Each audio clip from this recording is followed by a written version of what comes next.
Le famiglie hanno dato tutta la loro vita.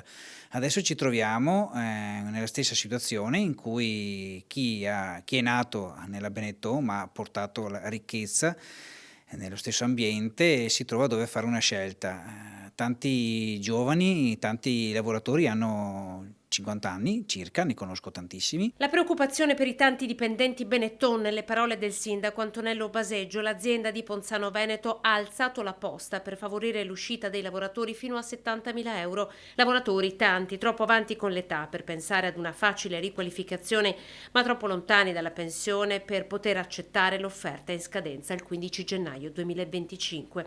Eppure, annota il primo cittadino, non tutti i colossi del tessile sono stati travolti dalla crisi. È facile tagliare quando a rimetterci sono gli altri. Servono probabilmente scelte più coraggiose. Anche il presidente del Veneto, Luca Zaia, oggi è intervenuto sul caso. Io penso che intanto è positivo il fatto che non ci siano licenziamenti al fronte, e questo è il primo dato importante. Stiamo parlando di un'azienda rappresentativa non solo dal punto di vista finanziario e economico, ma ricordo che Benetton è un biglietto da visita internazionale. Dopodiché non so quali siano i programmi industriali, i progetti di sviluppo, ma immagino insomma che saremo sempre al fianco dei lavoratori e dell'impresa. Nubi fosche anche sul destino di Villa Minelli, che come il Relais Monaco, già passato a nuova gestione, a breve il Consiglio Comunale sarà chiamato a dare il via libera alla nuova struttura, potrebbe diventare un hotel di lusso. Io credo che un gesto di riconoscenza, sia anche salvare la villa in cui sono nati, in qualche maniera creando una fondazione,